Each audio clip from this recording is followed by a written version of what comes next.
वैभव बेटा। नहीं भाभी, अब इस तरफ मत आइए। मैंने भी आप दोनों को अपना आई और बाबा ही माना है। मैं जानता हूँ कि मेरे मन में आप दोनों के लिए कितनी इज्जत है। वैभव बेटा, भीमराव से दोस्ती करके तुम्हें क्या मिला? आज तुम्हें भूखे सोना पड़ेगा। ऐसे कब तक भूखे रहोगे बेटा?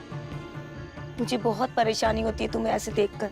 भाभी, आपके साथ कभी ऐसा हुआ है कि आपको भूख लगी हो और अचानक से कोई आपके लिए खाना ले आए?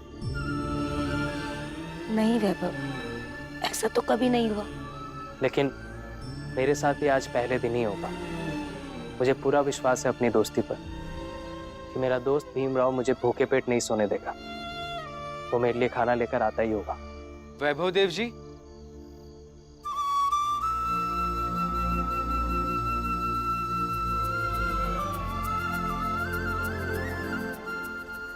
देखिए, कहा था ना मैंने, आ गया मेरा दोस्त।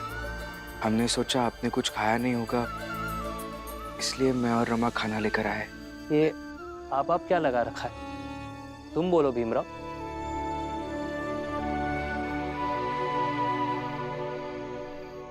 लीजिए, खाना खा लीजिए। अब खाना खाइए, हम उधर दूर जाकर खड़े रहते हैं। आपका खाना होने के बाद हम थाली लेके चले जाएंगे। उधर दूर क्यों? यहीं साथ में बैठते हैं ना, ये मेरा हिस्सा है। आ जाओ, खाते खाते बात करते हैं। अरे कहाँ मर गई? खाना मिलेगा या नहीं? अगर तुम्हारे भाऊ को पता लग गया ना कि भीम और रमा खाना लेकर यहाँ आए, तो पता नहीं वो क्या कर देंगे।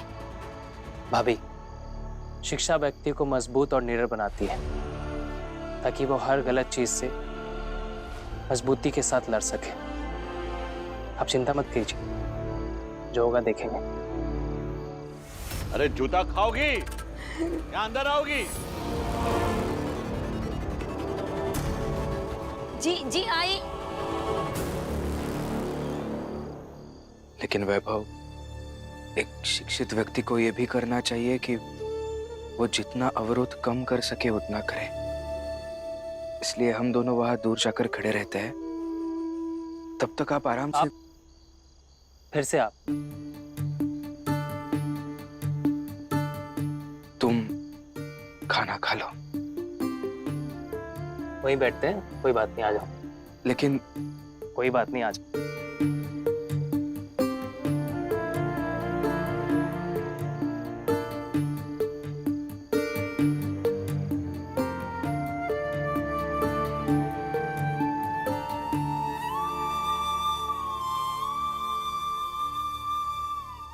वाह, बहुत स्वादिष्ट खाना है भाभी। तुम दोनों ने खाना खाया? हाँ, हमारा हो गया है। अब खाइए।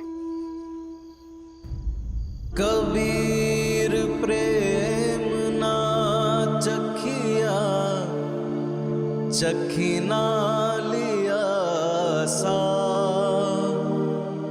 सोने घर का पाहुना, ज्यों आया त्यों जा।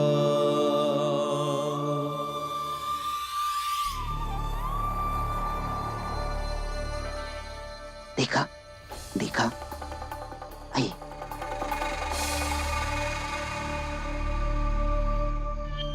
यही दिखाना चाहता था मैं। देखा ना आप सबने। अरे इनकी औकात थी, इन छोटी जात वालों की औकात है कि हमारे मोहल्ले के बगल से भी गुजर जाएं। लेकिन इस वैभव देव की वजह से भीमराव और रमाबाई रात को हमारे मोहल्ले में आ गए। कल को हमारे घर के अंदर आ जाएंगे। अरे ऐसे में क्या रह जाएगी हमारे मोहल्ले की मान मर्यादा, गरिमा, सीमा? बताइए आप लोग। नरोत्तम बाबू, ये तो हमारे धर्म, हमारी जात की मर्यादा भ्रष्ट करने जैसा है। कुछ कीजिए। इस तरह हमें इन्हें छोटी जात वालों को मोहल्ले में आने से रोकना होगा नरोत्तम बाबू। हाँ तो चलो, डंडा उठा के तोड़ डालते हैं इस भीम और उसकी पत्नी को। ये आइंदा से इधर देखने की भी हिम्मत ना करें। नहीं नहीं नहीं, इन्हें तोड़ने से कुछ नहीं होगा। तोड़ना है तो तोड़ना होगा इनकी सोच को। तोड़ना होगा। हमारी जात में पल रहे आस्तीन के साथ वैभव देव जैसे लोगों की सोच को तोड़ना है, इस दोस्ती को।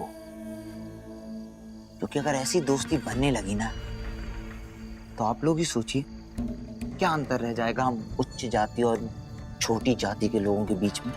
सही कहते हो नरोत्तम बाबू। नरोत्तम बाबू, ये कोई छोटी बात नहीं है। ये सीधे सीधे हमारे धर्म, हमारी जात पर हमला है। आप कुछ कीजिए। अब तो भीमराव और वैभव तुम दोनों का हिसाब होगा, लेकिन अलग तरीके से।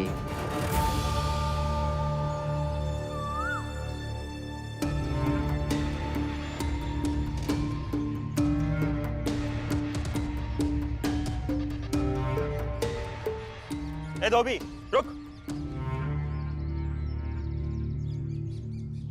जोकू धोबी तू ही है ना, जो भीमराव के चाल में रहता है? हाँ हम ही हैं। का भवा भीम वैभव की दोस्ती पर तेरी क्या राय है? अरे माँ का राय होगी? हाँ, छोटी जात वालन का दोस्त कहीं ऊंची जात का कौन होत है का? हैं? हम तो आज तक न देखे, लेकिन हमारी सुनता कहाँ है भीमराव? हाँ तो अब सुनेगा। जब सुनाने सही तरीके से आएगा तो सुनेगा। अरे अरे ऐसा मत करो, ये हमारा कपड़ा नहीं है। अरे तेरे कपड़े हो या किसी और के, हमें फर्क नहीं पड़ता। अरे लेकिन हम किए कहाँ हैं? हमसे कपड़ा काहे छीन रहे हो आप लोग? तू भीम की चाल में रहता है ना, यही तेरी सबसे बड़ी गलती है। चला। अरे क्या कर रहे हो? ये हमारा कपड़ा वापस दे दे। अरे जैकेट कपड़ा लेके आओ, साथ लौटाएंगे आप।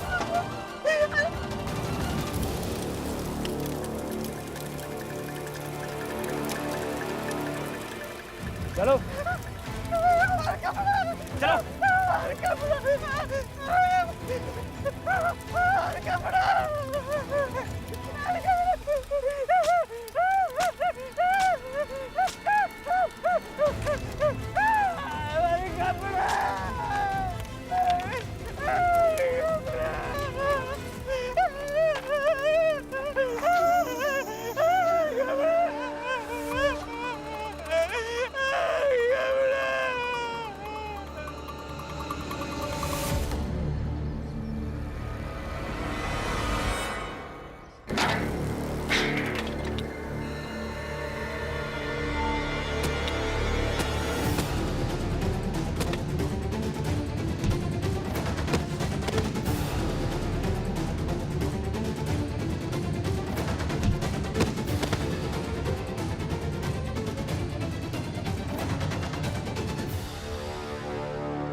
भीम, भीम,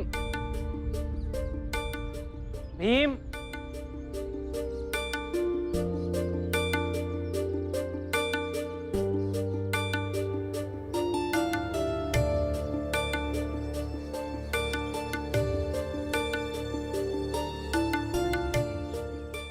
रमा भाभी, ये मैं दूध खरीद के लाया।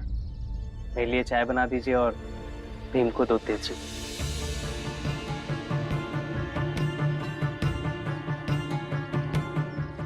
दीजिए।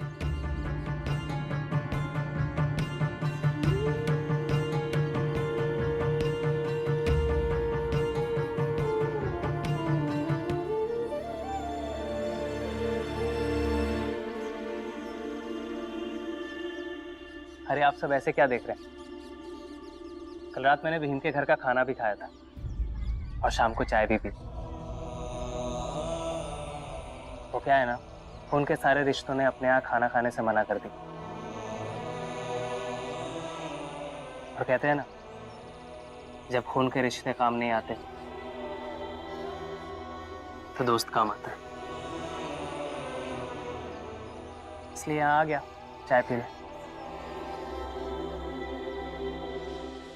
वो तो ठीक है वैभव जी, लेकिन आप जब यहाँ आते हैं तो हमें डर लगता है कि कहीं प्रचंड देव जी फिर से तांडव न शुरू कर दे। नहीं, ऐसा कुछ भी नहीं होगा काका। आप सब बेफिक्र रह के अपना अपना काम कीजिए। भीमराव, कैसे बेफिक्र हुई कि हम लोग काम करें अपन? हाँ?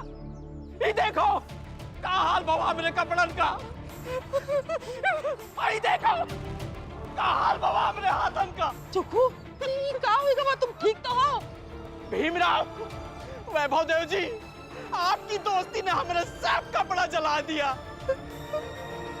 अब हम कहां से पैसा लेके आएंगे कपड़ा मालिकन को वापस दे खातिर? लेकिन काका ये किसने किया है? भीमराव,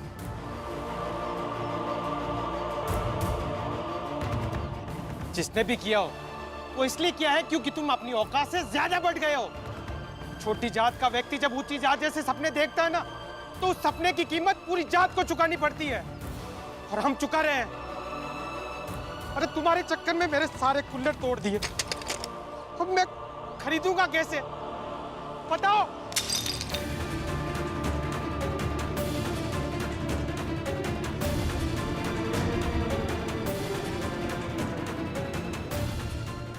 जनार्दन भाव, आपने अपने मन में गलत धारणा बना ली है। गलत धारणा नहीं बनाई है, बल्कि सच्चाई है, और उदाहरण आपके सामने है, जोखू और जनार्दन। और मैं नटवर।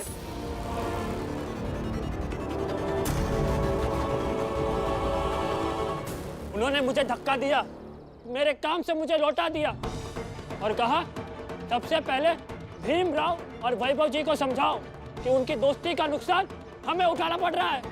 ऐसे कैसे वो किसी का इतना सारा नुकसान कर सकते हैं? मैं बात करता हूँ, आप लोग बस चलिए मेरे साथ। हाँ चलिए। और जाकर क्या होगा? न ही जोखू के जले हुए कपड़े वापस होंगे, न जनार्दन के टूटे हुए प्याले के पैसे मिलेंगे, और न ही नेटवर्क को कहीं से काम मिलेगा। हितेश जी, भीम एक छोटी सी कोशिश करने जा रहा है ना, तो आप भी जाइए उसके साथ। ये पहले से क्यों तय करना कि क्या होगा क्या नहीं होगा? अरे तो भीम को हमारे लिए कोशिश करने की जरूरत ही क्यों पड़ी? न वो पंगा लेता, न उसे कोशिश करने की जरूरत पड़ती, और न ही वो लोग नाटक करते। हितेश भाऊ, भीम कुछ भी करेगा तो वो लोग नाटक ही करेंगे। तो क्या भीम जीवन भर उनके इशारों पर चलता रहे, जीता रहे? और नहीं तो क्या, भीम अपनी औकात ना भूलकर उन बड़ी जाति के लोगों से दूर रहता तो ये नौबत ही नहीं आती। भीम जो भी करत है हम सबके भलाई के लिए करत है, अपने अकेले के लिए कुछ नहीं करत है। वो अगर हमरे लिए कुछ करेगा होता तो नरोत्तम जोशी और प्रचंड देव के साथ समझौता कर लिया होता और हम लोग चैन से जीते।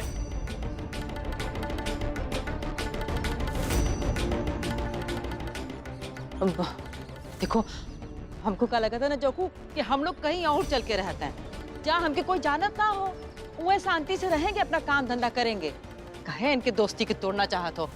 अरे हम कब नहीं जा रहे, हम ही रहेंगे यह चाल में भीमराव के सामने।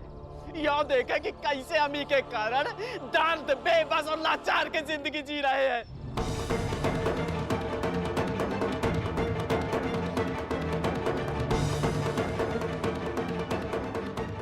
चलता हूँ भी, मुझे नहीं लगता मेरा यहाँ और रुकना सही है। वैभव, वैभव,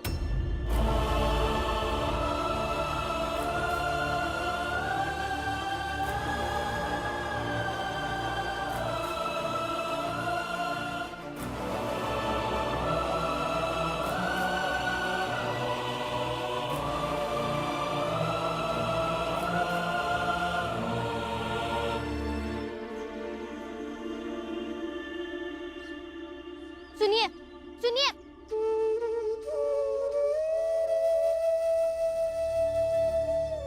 ऐसे परेशान होने से क्या होगा?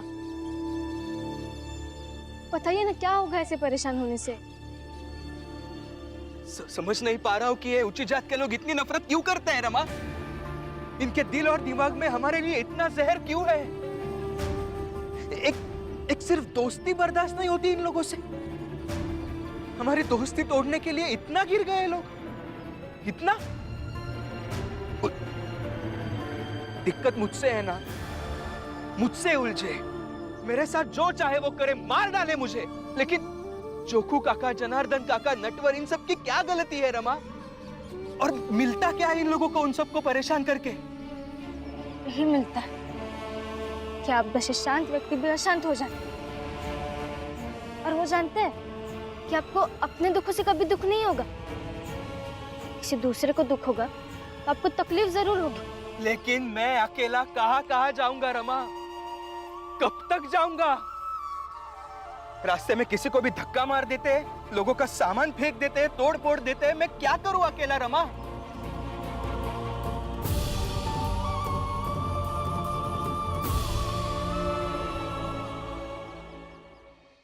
वैसे एक चीज सही कहते हैं ये लोग, भीमराव किसी को नहीं बचा सकता। यह भीमराव के खुद के पास पैसे नहीं है, वो किसी की नुकसान भरपाई क्या देगा? इसलिए तो आप कहते हैं ना कि हर किसी को सबल बनाना पड़ेगा ताकि हर कोई अपनी लड़ाई खुद लड़ सके। लेकिन मेरे कहने से क्या हुआ रमा? कुछ नहीं हुआ। मेरे होने से पहले सब लोगों को दिक्कत है, सब तकलीफ में है। मेरा दिमाग काम नहीं कर रहा है अभी।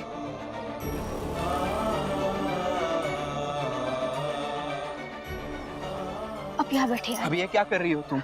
आपको जो बहुत भिक्षुक ने गुस्सा शांत करने का तरीका बताया था ना, जो आपने मुझे सिखाया था, वो कीजिए। बैठे। ध्यान लगाओ, मनुष्य का मन जब भी विचलित हो तो उसे सबसे पहले अपने आप से प्रश्न पूछना चाहिए। बैठिए।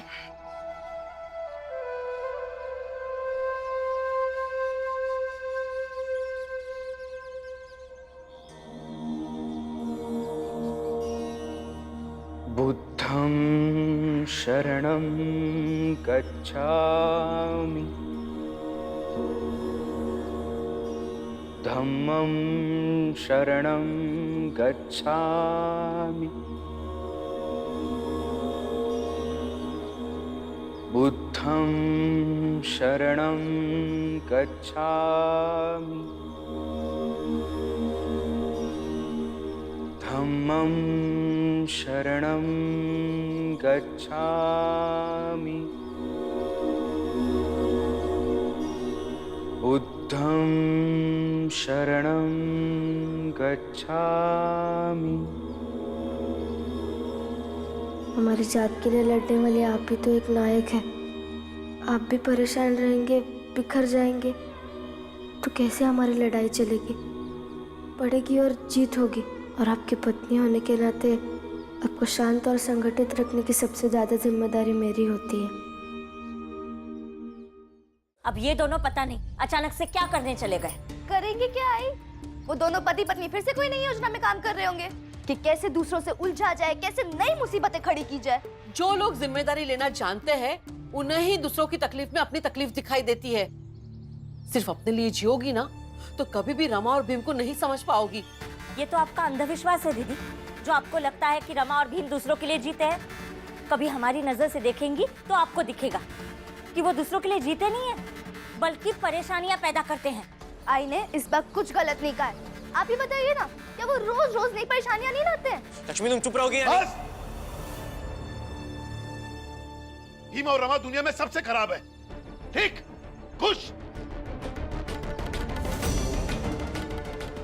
अब जाओ सब लोग यहाँ से। हाँ जा रहे हैं।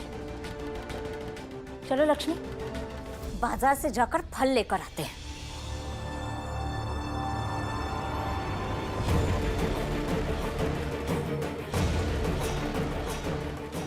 सारी अच्छाई तो इनके भीम में ही भरी है।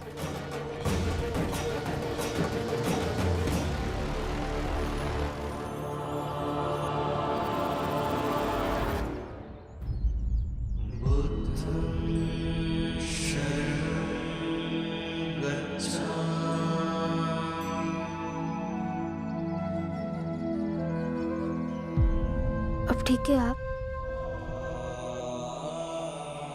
बिल्कुल भी मत सोचिए। जो हो रहा है उसे होने दीजिए।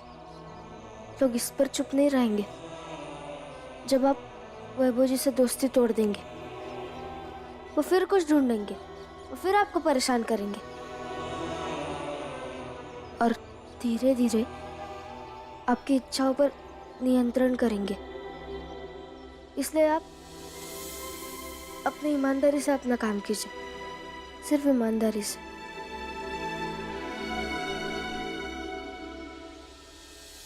मैं ये सब समझता हूँ रमा,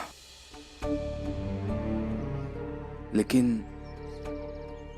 मन में घबराहट होती है कभी कभी। लेकिन अच्छा हुआ तुम मेरे पीछे आ गई, अच्छा हुआ। आपके अच्छे वक्त में साथ रहो या ना रहो, लेकिन बुरे वक्त में जरूर रहूंगी।